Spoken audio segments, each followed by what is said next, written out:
We are on the second to last chapter of the book of Judges. And again, this is just to give a more detailed look at these chapters because on Wednesday we will look at chapter 17 through 21 in a very grand overview way.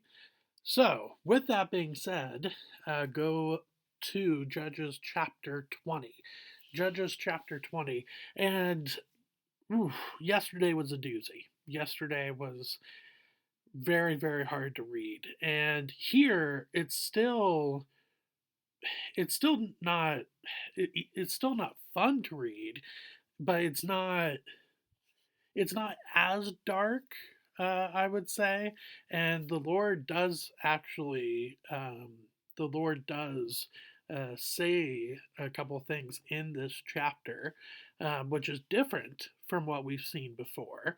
Um, but still, here in chapter 20, it's really this brother against brother mindset.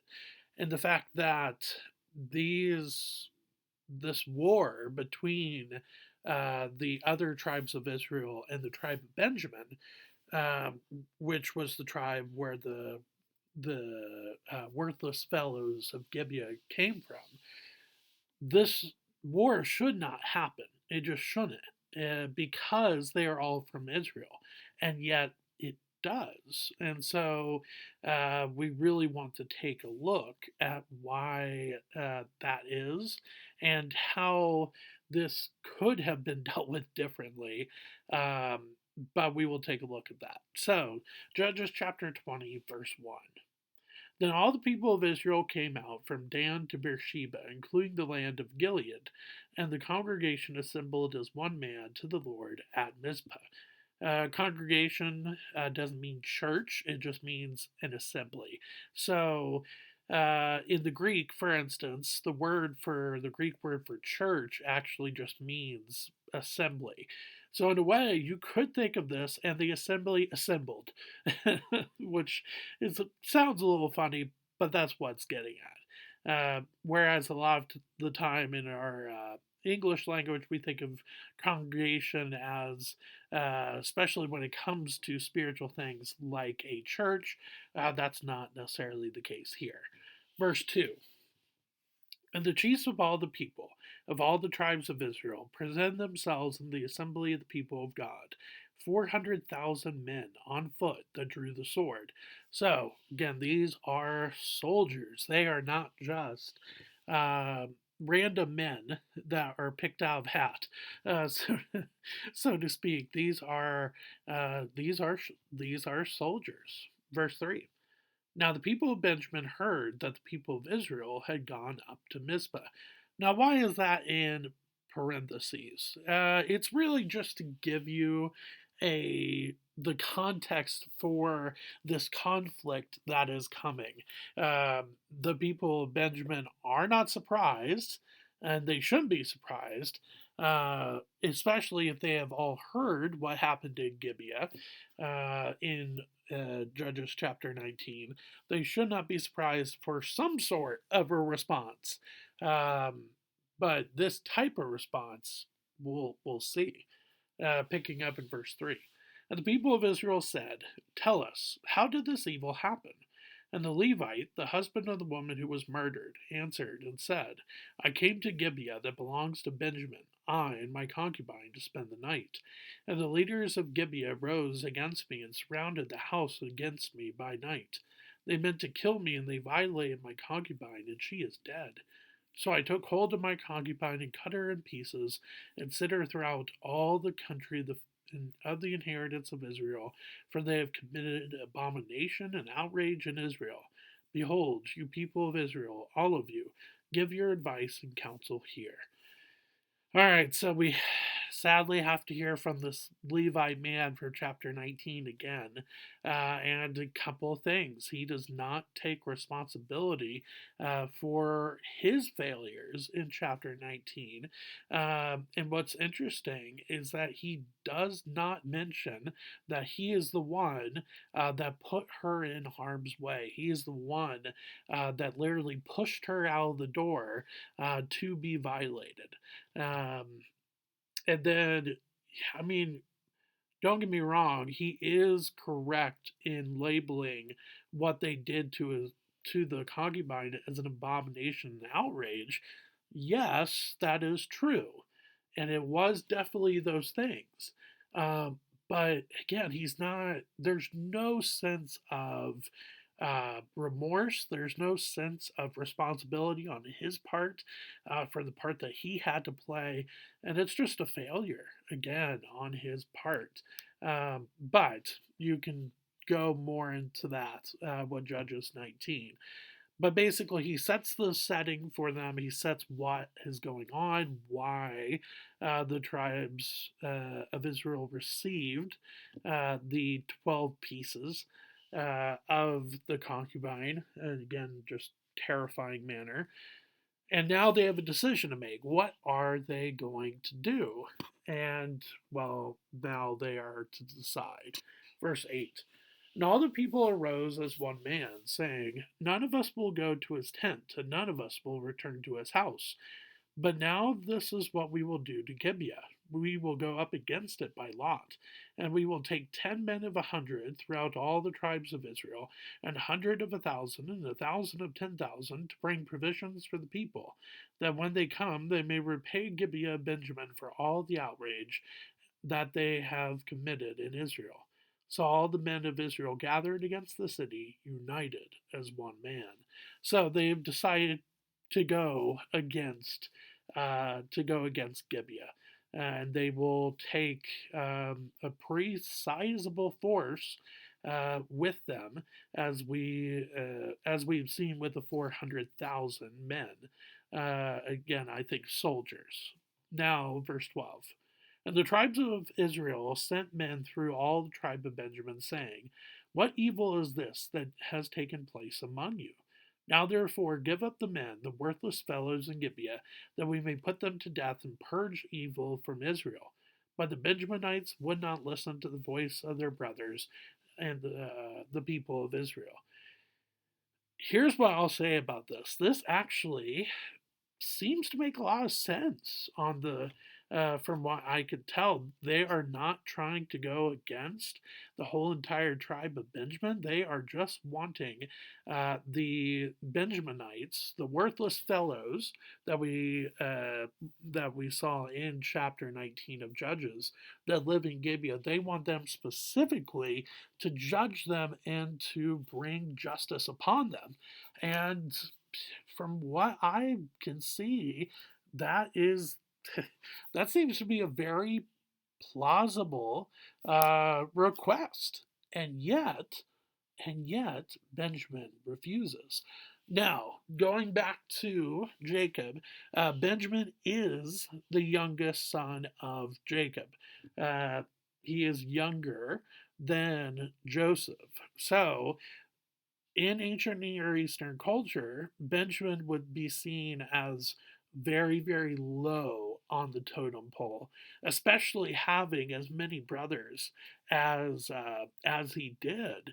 Uh, he would just be not worthless, but just very, very low on the totem pole when it comes to authority, when it comes to reputation. Uh, and so, could that have something to play with it? I don't think so. I think they are just not listening to reason. Basically, they're just not listening, which is what the end of verse 13 shows. And, well, not only do they not listen, but then they take it a step further. Verse 14. Then the people of Benjamin came together out of the cities to Gibeah to go out to battle against the people of Israel.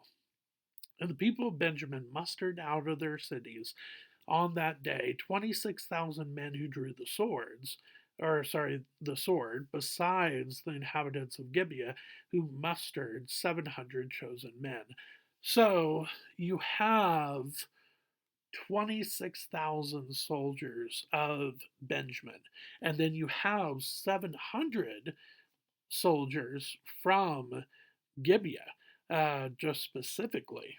And so you're looking at about 26,700 soldiers. within this Benjaminite force. And it's interesting that you have them uniting, not just with each other as Benjamin, but you have them uniting with inhabitants of Gibeah.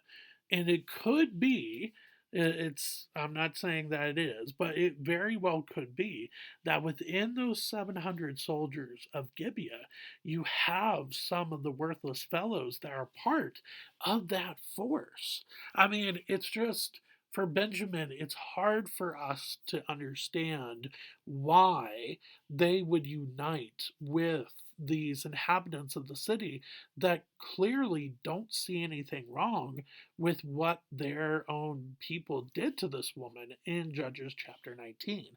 And again, it's hard for us to think how anybody could side with them.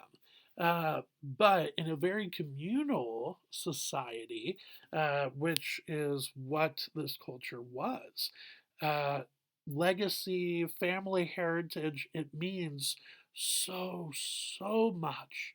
And that's where I think the uh, Benjamin being the youngest of Jacob's sons comes into play here. I think this is where it comes into play because they are united together, even though it, again, doesn't make any sense to you and I as we read this. It makes a lot of sense within the culture and the society that is at that time. Verse 16. Among all these were 700 chosen men who were left handed. Everyone could sling a stone at a hair and not miss. And the men of Israel, apart from Benjamin, mustered 400,000 men who drew the sword. All these were men of war. A couple things about verse 16. It's mentioned the left handed. That should absolutely go all the way back to Judges chapter 3, as we looked at Ehud, the left handed judge.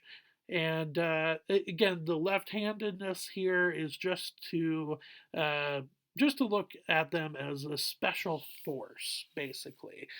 They are not a normal type of soldier. And then, of course, you take that step a little bit further, and you have expert slingers of stone, to the point where they could sling a stone at a hair and not miss. I mean, the accuracy there is just it's fantastic.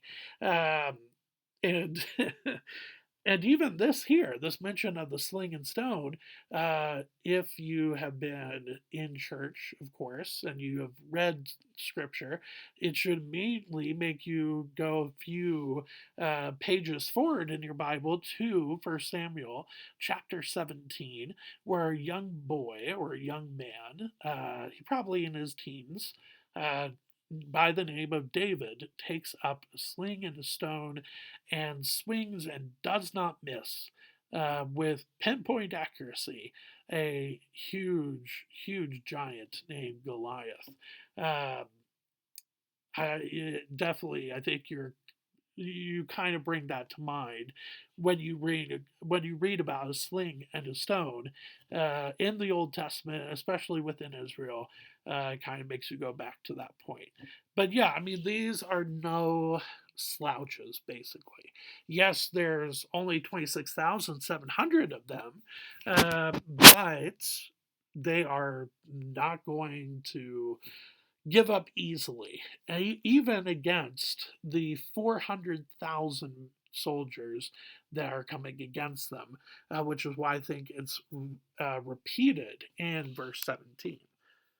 Then, verse 18, the people of Israel rose and went up to Bethel and inquired of God, who shall go up first for us to fight against the people of Benjamin? And the Lord said, Judah shall go up first. All right, this is surprising. I mean, seriously, it is very surprising. We don't really hear much about the Lord in 17, 18, especially 19. Uh, but here, not only do we see a part of Israel actually inquiring of the Lord, but the Lord responding. And and it makes you go, oh, this is interesting. If you are reading this part of Judges, any sort of spiritual, any sort of godly character or godly speech or godly action should make you go, yes, finally, thank you. Where has this been? Like, it just makes you. Yeah, it definitely sticks out. The other part, of course, that sticks out is the location. Bethel is going to take you all the way back to Genesis, to Jacob's interactions with the Lord, and those happened at Bethel. So Bethel is a very big spiritual significance to the history of Israel. I don't think it's an accident that they go to Bethel to inquire of the Lord here. It makes a lot of sense. And inquiring of the Lord is not a like writing a letter or nothing like that. It is prayer. They are praying to the Lord. What should we do? And the first thing that they ask him is interesting. Who shall go up first for us to fight against the people of Benjamin? It's not should we fight against Benjamin. It's kind of interesting that they don't ask that right away. And I think that shows you their eagerness to take control of the situation instead of wanting to see what the Lord will do. And so the Lord basically, like he did in chapter 19, lets them do what is right in their own eyes. Now, yes, he tells them Judah shall go up first, which I'll speak on that in a second. But he basically does answer their question, even though there's a more important question, which is should we go against Israel, or sorry, go against Benjamin? That should be the first question. But yet they fail to ask that. Instead, they just assume that's what we're supposed to do. And so, how they're basically asking, what should our scheme or our battle plan be? That's what they are asking. And when the Lord says Judah shall go up first, this is a very interesting statement. It basically is saying to them that Judah is, in a way, of a very, very important value to the country of Israel. And again, Judah is not the oldest son. He was one of the older sons, but he was not the oldest. So again, you would not expect Judah to be picked, and yet he is. And I think it sets up the importance of Judah over time for Israel. Obviously, you have David living in Jerusalem. You have Jerusalem becoming really the capital of the whole entire country for a time. And then, of course, the southern part of Israel, once the split happens, between Jeroboam and Rehoboam, the son of Solomon, you have Judah being this remnant for the Lord. And even when the north part of the kingdom is dispersed by the Assyrians, and Judah is the only thing that remains. That remnant continues on even after they are quote unquote conquered by Babylon in 587 to 586 BC, only to go back just decades later under King Cyrus of the Medes and Persians. And then, of course, you go through all of the New Testament history as well with Roman Empire and then, of course, you get to Jesus. And that is really, really interesting that he picks or that he says Judah shall go first. And fascinating to me. Verse 19. Then the people of Israel rose in the morning and encamped against Gibeah. So it's on. The fight's on. And the men of Israel went up to fight, or went out to fight against Benjamin. And the men of Israel drew up the battle line against them at Gibeah. The people of Benjamin came out of Gibeah and destroyed on that day 22,000 men of the Israelites. And so you have 400,000 against about 25,700. And 22,000 of the 400,000 get destroyed. They die in battle. Uh, Obviously, any loss is terrifying because, again, this should not be happening within Israel, but it does. But it's interesting how Israel responds to this, losing 22,000. Verse 22. But the people, the men of Israel, took courage and again formed the battle line in the same place where they had formed it on the first day. Uh, I'm wondering if this courage that they have, my guess, it is not based on the fact that the Lord told them to do something. It's, well, because one, again, they didn't ask the right question the first time. Um, but it is, I think, they are so confident in the number differential that they're certain that they will come out victorious. So even after the first day of battle, they lose 22,000 men. So they are down to so about 378,000. They're so confident that they still take courage. But don't get me wrong, it's still a very emotional point, which is seen in verse 23. And the people of Israel went up and wept before the Lord until the evening, and they inquired of the Lord, shall we again draw near to fight against our brothers, the people of Benjamin? And the Lord said, Go up against them. Ooh, okay. So here it's very, very interesting. They're getting, I think, very, very close to the right question.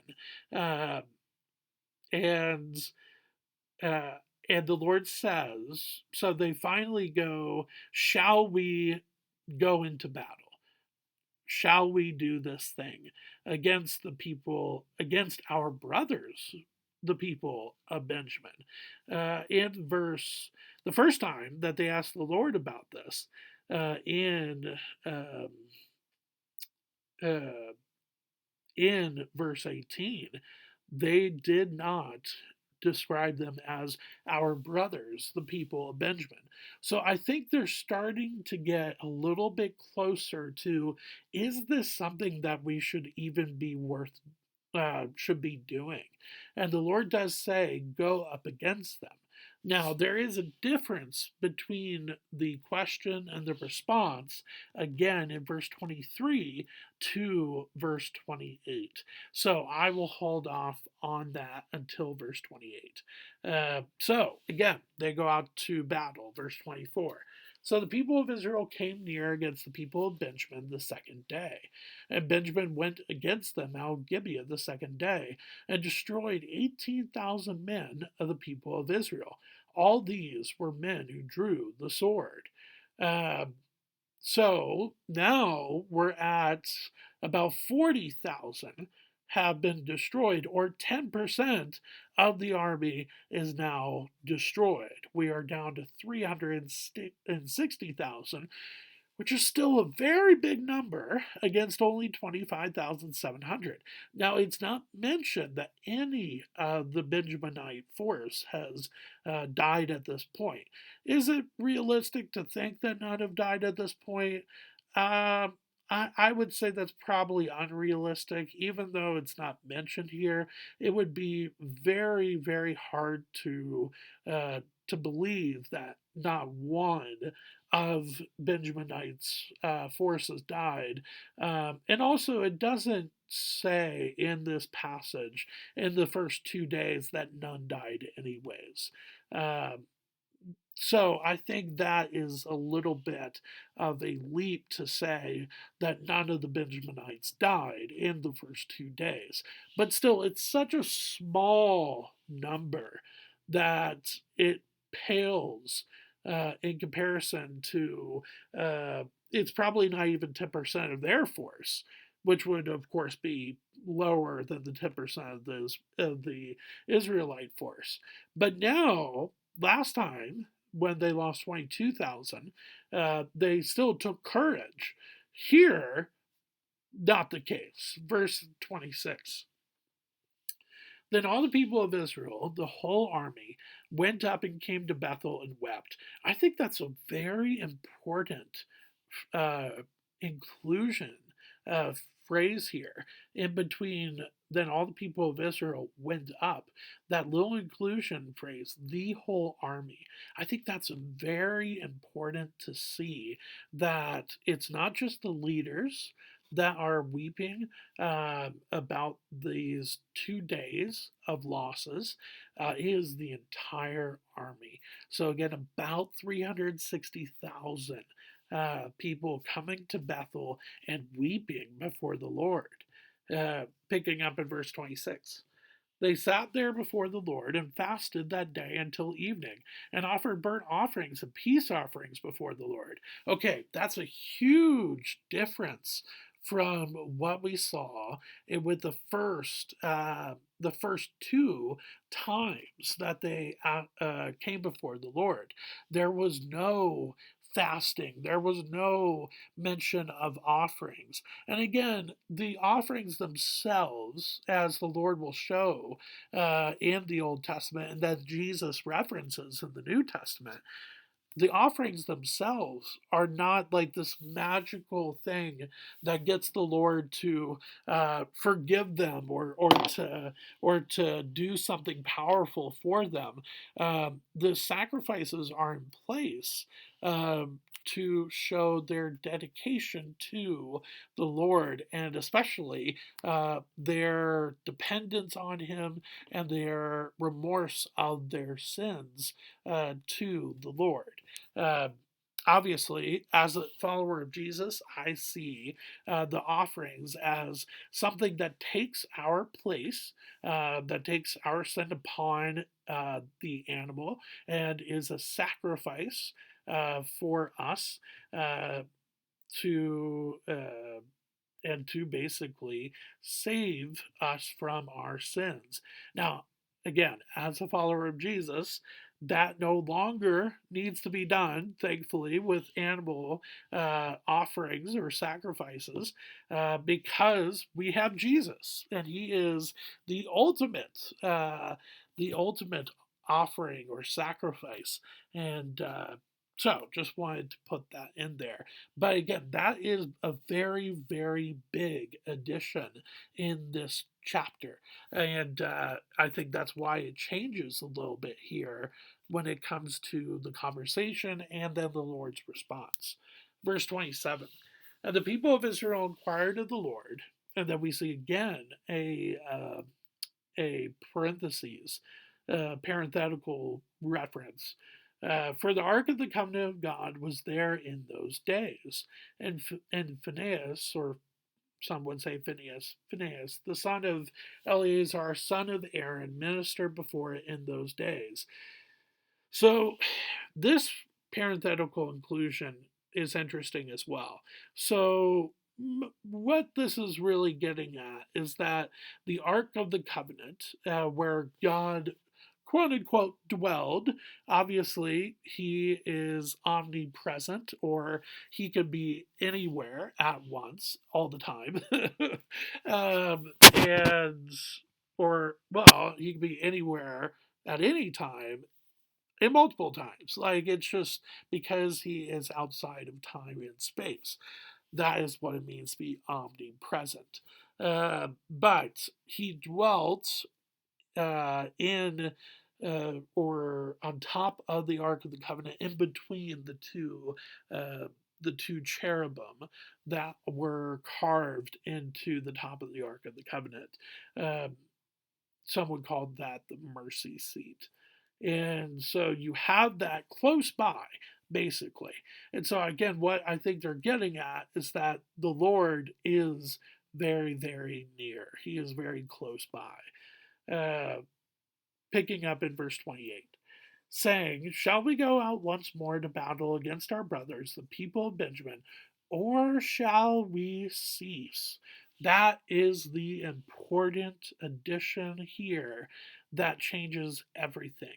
They have, they have finally started to realize, okay, with the above, with the above in verse 23, they start to realize the tribe Benjamin are our brothers, and so should we go to fight against them? But now in verse 28, they're still our brothers. Should we go out to fight against them? But now you have this addition, shall we cease? And it's not because they're losing, even though technically you could say that the battle is being won by the Benjaminites. But I think here the Lord is looking for humility from the people of Israel. And I think this inclusion of shall we cease finally gets to that point. They are willing to stop the war if that needs to be done. And so the Lord says, "Go up, for tomorrow I will give them into your hand." That also is a very, very important including into this. Uh, First, in verse 18, Judah shall go up first. That's it. Second, in verse 23, go up against them. That's it. Here, go up, for tomorrow I will give them into your hand. The Lord is taking over this part of judgment or justice upon Benjamin. And it's not just against the inhabitants of Gibeah, because again, I believe the Benjaminites were given a very, very reasonable and I think correct plea from the Israelites to just give up the worthless fellows in Gibeah, just give them up for judgment. And they refused. And not only did they refuse, but then they sided with them. They backed them up. And so now the judgment that is coming for the worthless fellows of Gibeah are now uh, basically connected with them. Is going to be both of them. And I think that is where you see the difference between verses 18, 23, and now 28. So now we go into the third day of battle. But yet, you could almost sense that there is already a, a change in the tide. And it's all because of the Lord, right? In verse 28, but there is definitely a change of the tide or momentum, and it definitely happens.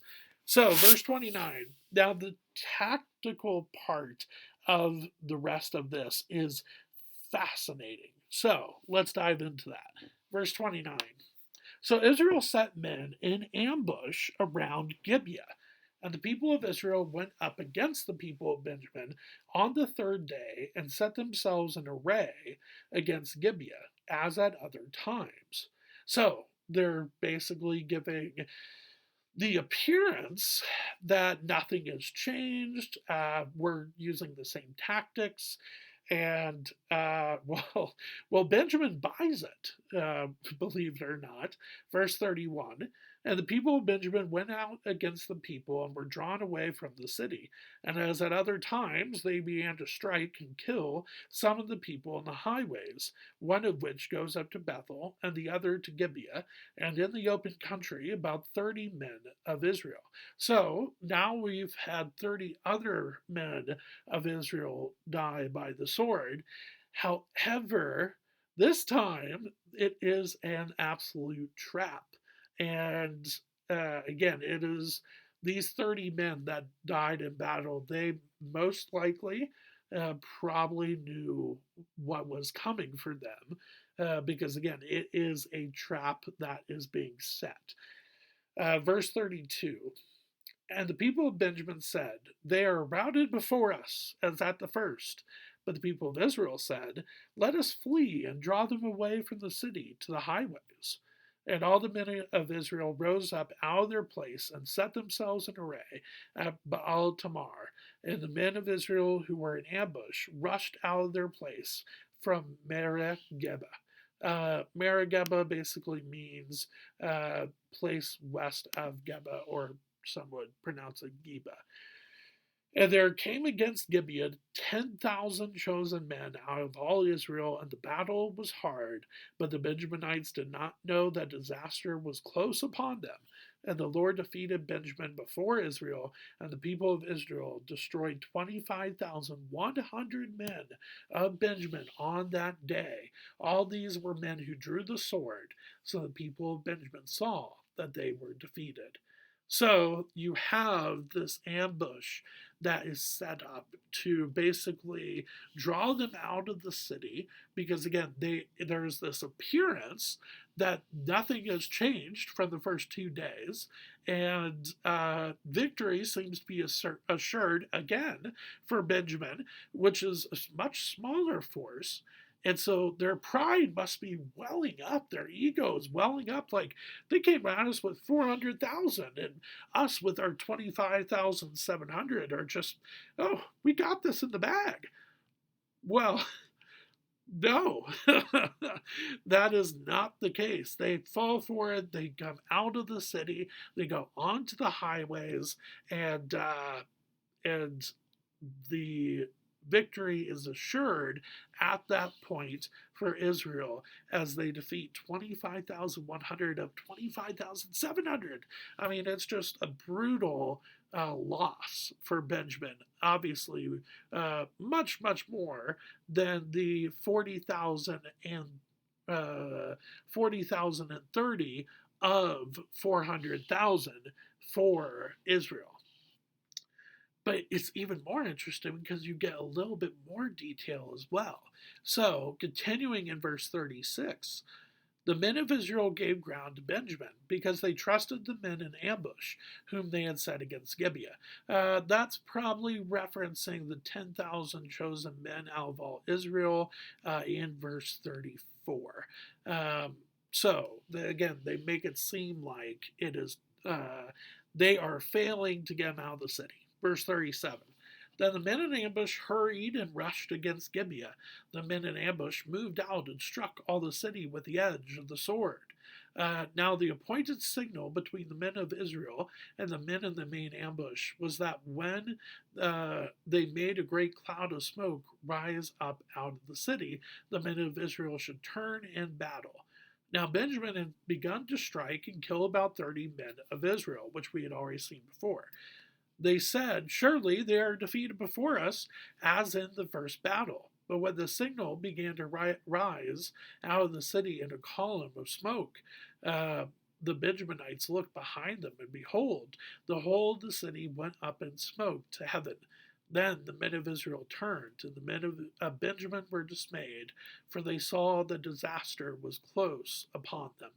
So you have part of the force of Israel setting this trap to get them out of the city, and it works.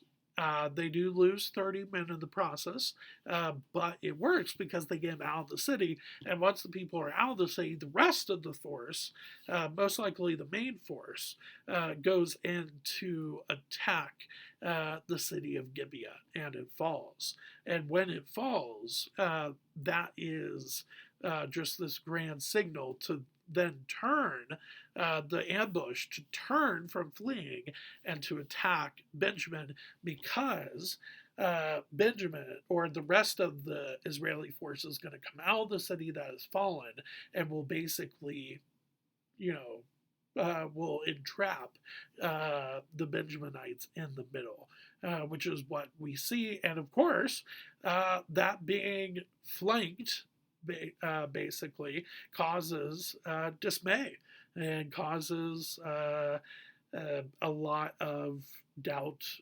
for those that are still alive from Benjamin.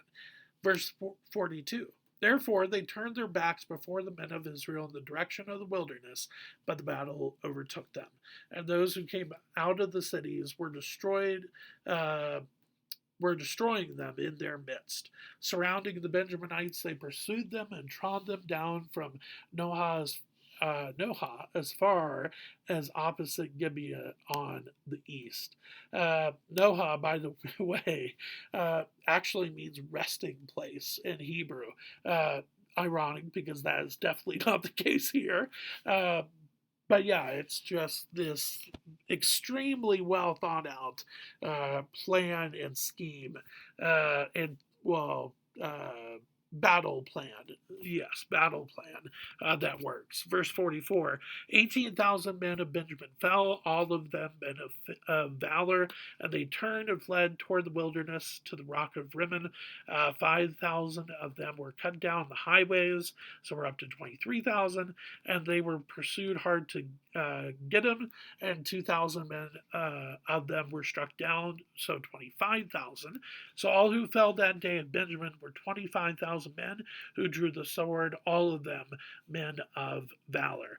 Now, some, of course, would say, isn't that a contradiction based on verse 35 when it says, and the people of Israel destroyed 25,100 men of Benjamin that day?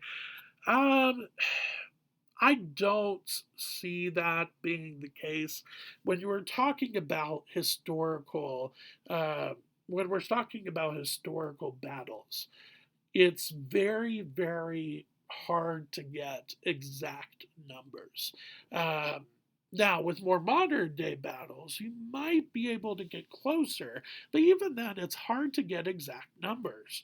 But especially with ancient battles, that's hard to do. So 25,000 to 25,100, it's very, very close. So is that a contradiction? No, especially when we see other ancient accounts of historical battles. This is a very common thing to do and a common occurrence that happens. Uh, Verse 47. But 600 men turned and fled toward the wilderness to the rock of Rimmon and remained at the rock of Rimmon for 4 months. I mean, can you imagine uh, being in a battle and you are winning the first couple days besides the odds? I mean, they should not be winning, and yet they are the first couple of days. You start to feel this sense of victory and this hope that you might get out of this. And then all of a sudden, on the third day, boom, all of that is just gone. And so they are in this rock of Rimmon. Again, it's probably like the rocks uh, that Samson fled to in Judges chapter 15. That's probably very, very close to that. A lot of hiding places, that kind of thing, which is why they were able to stay there for 4 months. But again, just imagine those 4 months. They must have been miserable, uh, depressing, all of that. It must have been a very, very difficult time uh, for them. Verse 48. And the men of Israel turned back against the people of Benjamin and struck them with the edge of the sword, the city, men, and beasts, and all that they found, and all the towns that they found, they set on fire. And again, the judgment that was meant for the worthless fellows in Gibeah is brought to justice.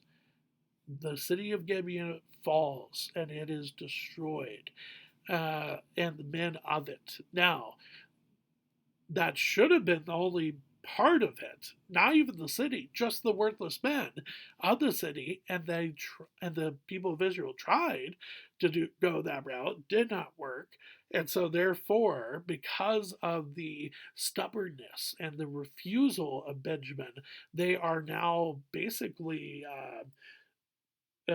associates of the crime because they are backing up the criminals of chapter 19. And so they experience the judgment as well, as we see in that general overview in verse 48. So, with that being said, um, this is it's still very sad to read, especially with all of the 40,030 that died from Israel, and then the 25,000 or the 25,100 that died from Benjamin. Um, it's still a very sad thing to read. But there is justice brought, but even then, it's this it's this up and down with the Lord. Like, why didn't you just ask from the beginning, should we go up to battle or should we not? Um, that should have been the first question to the Lord. And I think that would have changed a lot of different things with this whole entire battle, even to the point where maybe all 25,000 didn't have to die. Um, that could very, very well be. But now we have the 600 Benjaminites that survived. And uh, now the question is what to do with them, and really what to do with the tribe of Benjamin. And that is where we will get with the last chapter of Judges, which kind of starts off okay ish. But then, of course, as we've seen with the book of Judges, then just spirals downward. And then we get the last verse of the book, which is our repeated kind of motto or mantra of these last five chapters, the fact that there's no king in Israel, and that the people do what is right in their own eyes.